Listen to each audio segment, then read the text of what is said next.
In the spring of 1942, for every 5 merchant ships that left an Allied port, only 4 would ever reach their destination. The 5th, and all the men and material it carried, would be swallowed by the cold, dark waters of the Atlantic. It was a war of numbers, a brutal calculus of loss that tilted day by day against the Allies. German U-boats, hunting in merciless wolf packs, turned the ocean into a graveyard. On the bottom of the sea lay a nation's hope, thousands of tanks, mountains of ammunition, rivers of fuel, and the bodies of the men who had gambled their lives to ferry them across. Each sinking was more than a tragedy. It was a hemorrhage, bleeding the British war effort one convoy at a time. The lifeline that connected the industrial might of North America to the besieged island of Great Britain was stretched to the breaking point, and everyone knew it was about to snap. In London, Winston Churchill paced the cabinet war rooms, the cigar smoke clinging to the map-lined walls like a shroud. He knew with a certainty that chilled him more than any air raid siren that Britain was not just fighting for victory, it was fighting for its next meal, its next tank, its next bullet. The island was slowly starving, being strangled by an invisible blockade miles beneath the waves. His pleas to President Franklin Roosevelt in Washington were constant, a desperate litany of tonnage sunk and supplies lost. America, the great arsenal of democracy, was building the tools of war at a staggering rate. But a tank in a factory in Detroit was of no use to a soldier in the Libyan desert. The war would not be won by production alone. It would be won or lost in the treacherous 3,000-mile gap of ocean that separated the new world from the old. And yet, as dire as the situation was in the Atlantic, another crisis was boiling over thousands of miles to the south under a sun of unrelenting cruelty. In the vast, scorched emptiness of the North African desert, a ghost had appeared. His name was Erwin Rommel. With a handful of German divisions, the man they called the Desert Fox was conducting a masterclass in mobile warfare. He was audacious, brilliant, and unpredictable. His Panzers seemed to rise from the heat haze itself, striking with lightning speed, outflanking and bewildering the larger but more cumbersome British 8th Army. He had driven them back and back again across the sands of Libya, pushing them relentlessly toward the final critical prize, Egypt. For the British, Egypt was everything. It was the gateway to the Suez Canal, the vital artery that connected Britain to its empire in the east, to India, Australia, and the oil fields of the Middle East. If Rommel took the Suez, the British Empire would be severed in 2. More critically, if the Axis powers captured the oil fields of Persia and Iraq, they would gain a limitless supply of the one resource a modern, mechanized army cannot live without. The German war machine, which was already straining its own fuel reserves on the Eastern Front against the Soviet Union, would be unleashed. A victory in Egypt could, without exaggeration, decide the outcome of the entire war. The stakes were absolute. The desert itself was a formidable enemy, an ocean of sand and rock where the laws of conventional warfare were rewritten. Distances were immense, horizons were deceptive, and there was no cover. A single column of trucks could be seen for 20 miles, a shimmering target under the white-hot sun. Water was more precious than gold. The fine, abrasive sand worked its way into everything, grinding down the gears of tanks, fouling the mechanisms of rifles, and inflaming the eyes of men. The heat was a physical presence, warping gun barrels, boiling the water in radiators, and driving men to the edge of madness. In this unforgiving landscape, a broken fuel pump on a tank was as fatal as a direct hit from an 88mm shell. An army did not just advance on its fighting strength, it advanced on its water, its fuel, its ammunition, and its spare parts. An army advanced on its supply line. And here was the great irony of the Desert War. While Rommel was a master of tactics, he was a slave to his logistics. His own supply line was a perilous one, stretching from ports in Italy, across a Mediterranean sea dominated by the British Royal Navy and Air Force based on the island of Malta. Convoys that did make it to Tripoli or Benghazi then had to be trucked hundreds of miles east to the front, under constant threat of air attack. Rommel was always gambling, pushing his men and machines forward on a trickle of fuel and a prayer, hoping for a breakthrough before his own supply chain collapsed behind him. The British 8th Army faced a logistical nightmare of its own, but on a far grander scale. Their main supply base was in Egypt, but the supplies themselves had to come from Britain and, increasingly, from the United States. The direct route through the Strait of Gibraltar and across the Mediterranean was a suicide run. The sea was an Axis lake, patrolled by German dive bombers and Italian warships. To supply the 8th Army for a major offensive through the Mediterranean would mean losing more ships, men and material than could ever be replaced. The Atlantic was a graveyard, but the Mediterranean was a shooting gallery. The front door was barred and bolted, and so in the quiet offices of Washington and London, the planners and logisticians unrolled their maps of the world and confronted a challenge of almost unimaginable scope. If you could not go through, you must go around. Their eyes traced a new path, a journey so long, so arduous that it seemed a fantasy. The route would begin in the ports of New York, Philadelphia, and Baltimore. From there, a new armada of merchant ships would sail not east, but south. They would cross the equator, sail down the coast of South America, and into the frigid, storm-tossed waters of the South Atlantic. They would round the Cape of Good Hope at the very tip of Africa, a place where oceans collided, and then begin the long journey north, up the eastern coast of the continent, through the Mozambique Channel, past the Horn of Africa, and into the narrow confines of the Red Sea.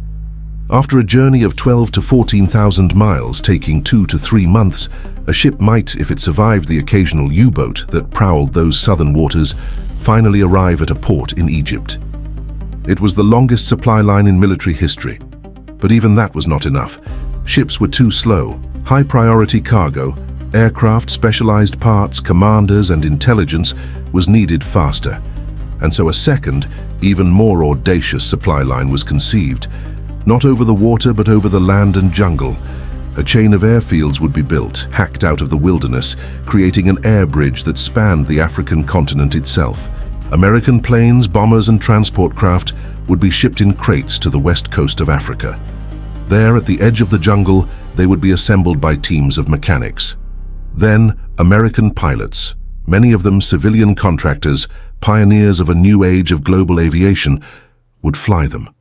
They would navigate by sight, following rivers and coastlines, across the dense malarial jungles of the Congo, over the vast arid plains of the Sudan, hopping from one primitive airstrip to the next. It was a 4,000-mile journey, through some of the most remote and dangerous territory on Earth, a route that had never been flown consistently before.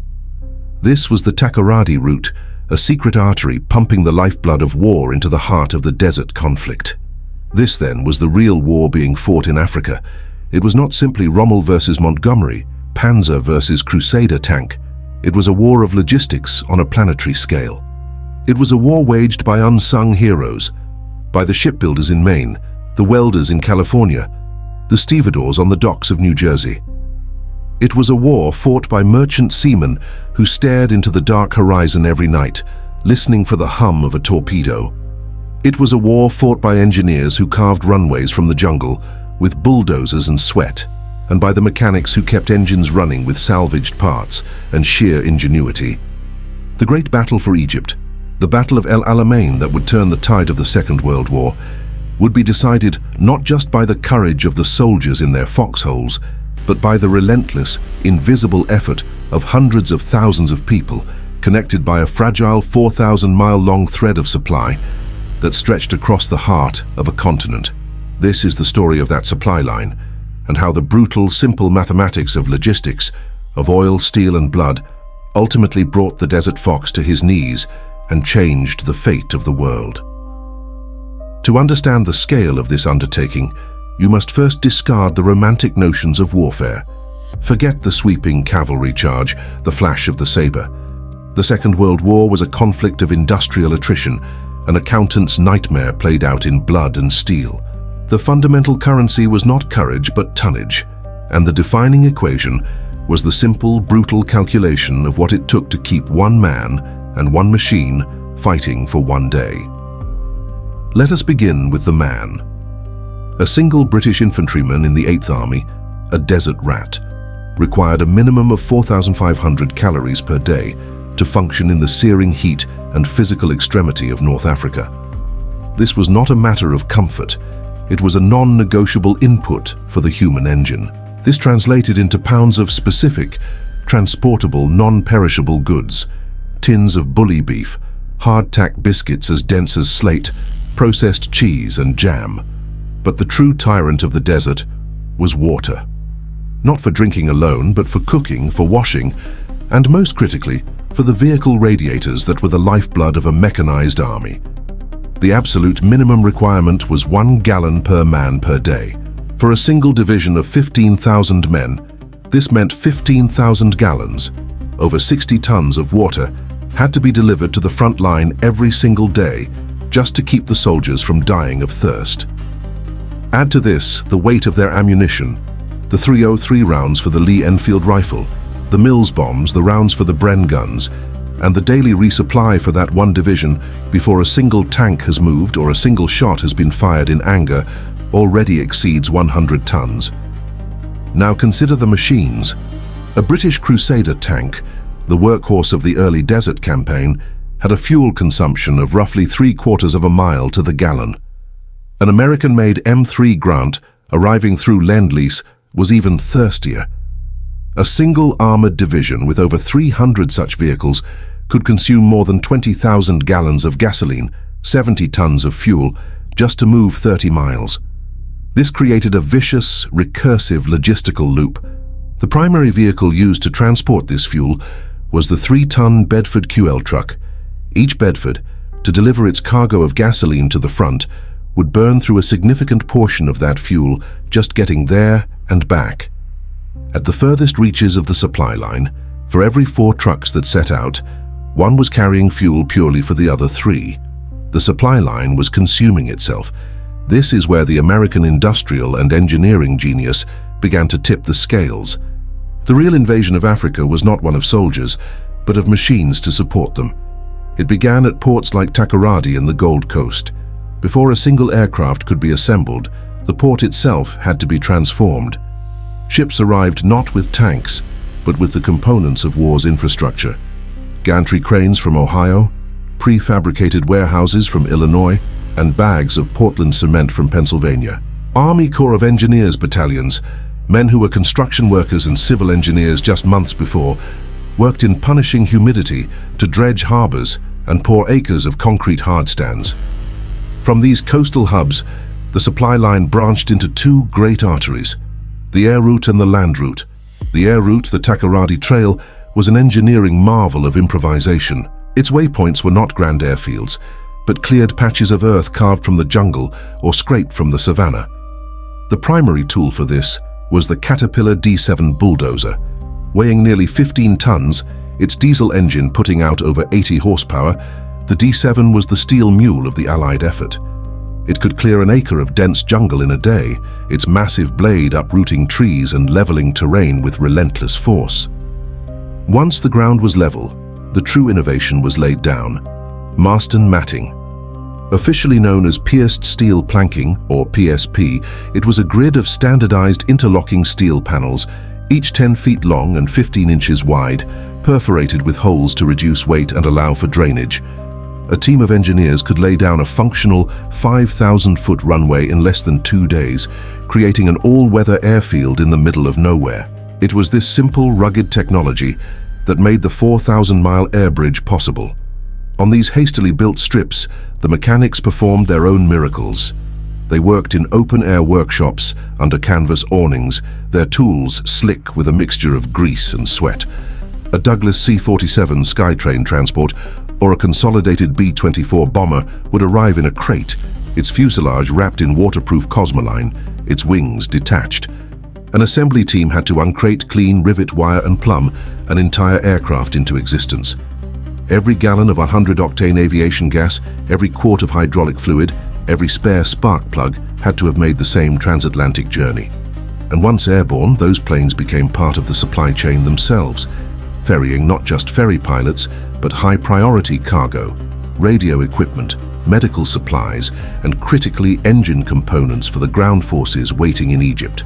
Simultaneously, the land route snaked north and east. Roads were built where none existed. Laterite, a local iron-rich soil, was dug up and compacted to create a hard-packed surface that could withstand the punishment of endless convoys. The true king of this road was the General Motors CCKW, the 2.5-ton truck, the Deuce and a Half. More than 800,000 would be built during the war, and their first major test was Africa. Its simple, robust design and six-wheel drive allowed it to traverse terrain that would destroy lesser vehicles. But even the Deuce and a Half was vulnerable. The desert was a graveyard of tires. The intense heat and rocky ground, shredded rubber, and a single tire, weighing over 200 pounds, was a precious commodity shipped 6,000 miles from Akron, Ohio. A blown tire could cripple a truck, creating a bottleneck that could halt the flow of supplies for miles behind it. By the summer of 1942, as Montgomery prepared for the decisive battle at El Alamein, this vast transcontinental machine was hitting its stride. For every 1 ton of supplies that Rommel's Africa Corps received across the heavily interdicted Mediterranean, the British 8th Army was receiving 5. And when the battle was joined in October, the numbers told the story. The 8th Army's logistical base could deliver over 6,000 tons of supplies per day to the front line. This allowed Montgomery to build up an overwhelming superiority in material. He had over 1,000 tanks, many of them brand new M4 Shermans to Rommel's 500. He had nearly double the artillery pieces and, critically, a mountain of shells to feed them. The opening barrage of El Alamein, fired from 1,000 guns, consumed over 600 tons of ammunition in a single night. That tonnage, that explosive weight of steel and high explosive, had begun its journey months before, in a factory in Michigan, loaded onto a Liberty ship in Baltimore, sailed across the Atlantic, offloaded in West Africa, and trucked 2,000 miles to a gun pit in the Egyptian desert. This was the brutal, undeniable mathematics of the 4,000-mile supply line. It was a weapon in its own right, an invisible giant of logistics, and it was this weapon, forged by engineers and driven by mechanics, that ultimately broke the back of the Desert Fox. But for every equation, there is another side.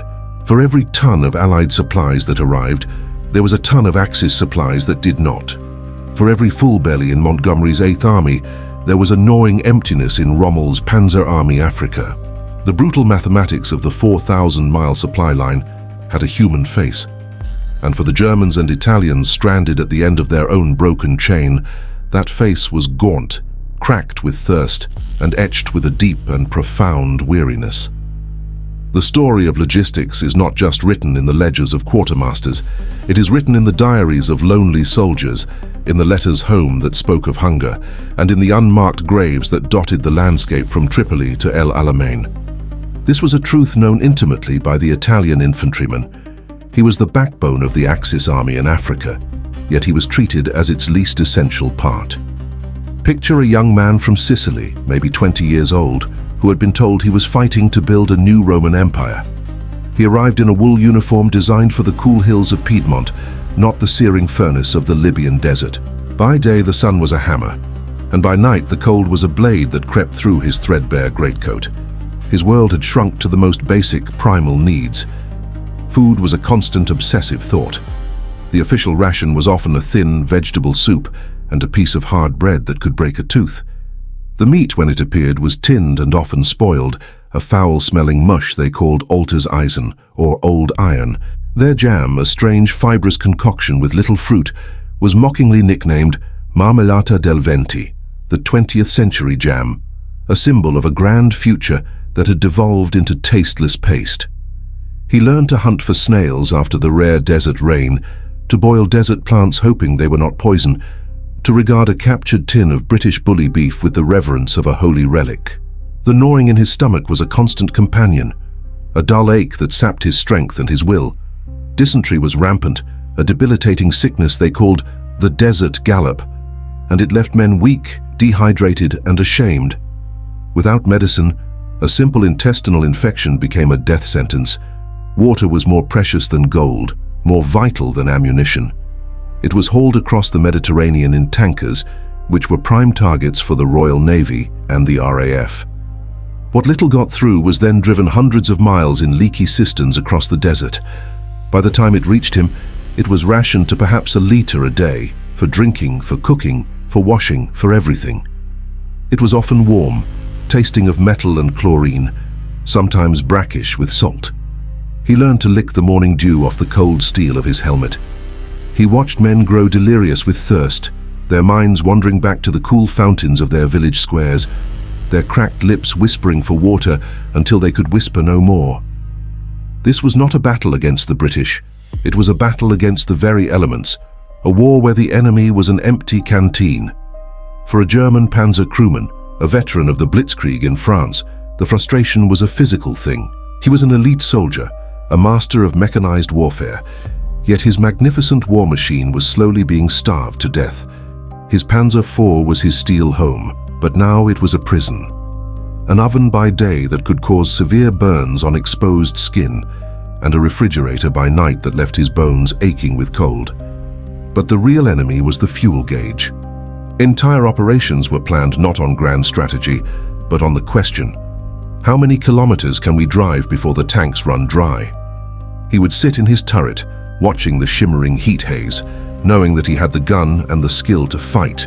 But without fuel, his tank was just a pillbox, a static target waiting for an Allied artillery shell. The lack of spare parts meant that every breakdown was a potential disaster.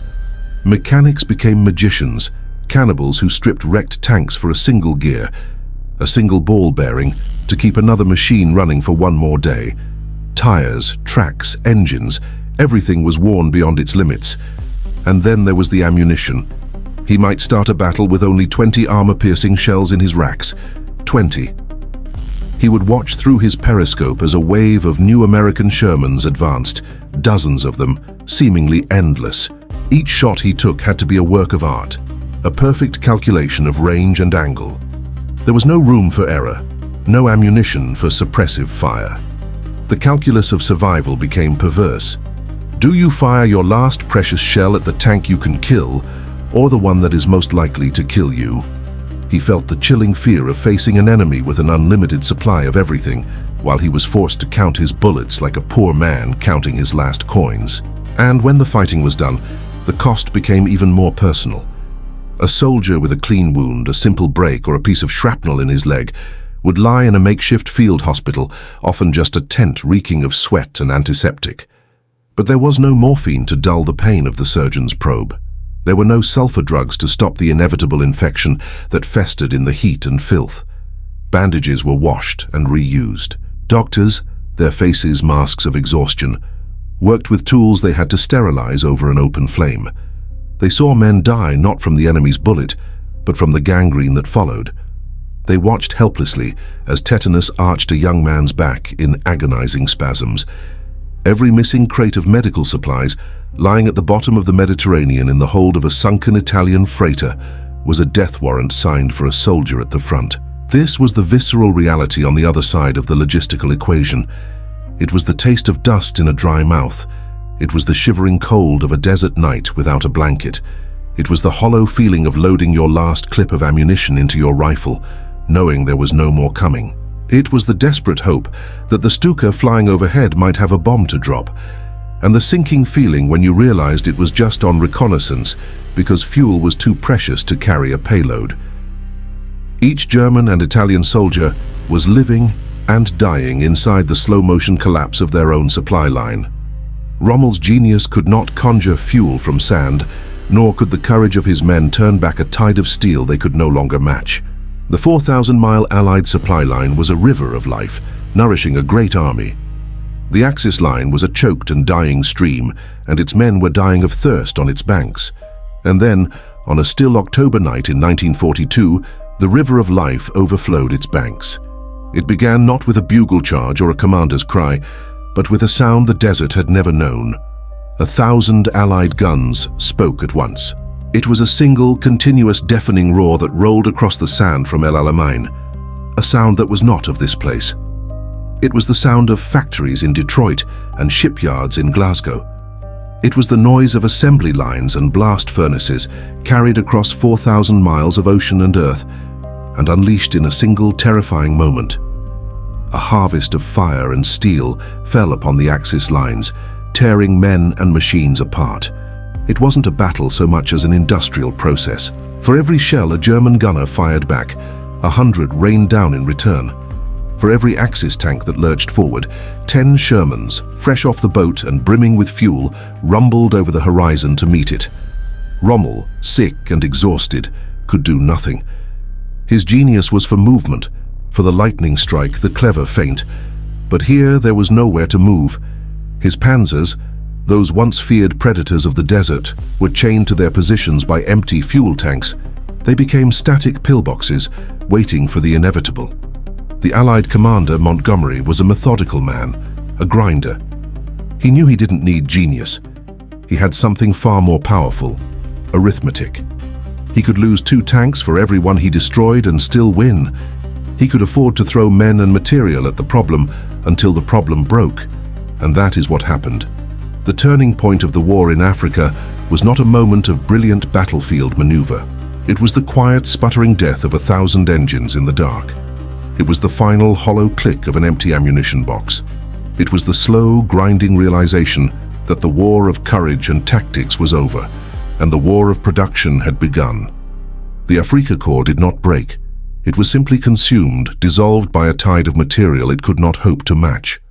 The long retreat that followed was a ghost of what the Afrika Korps had once been.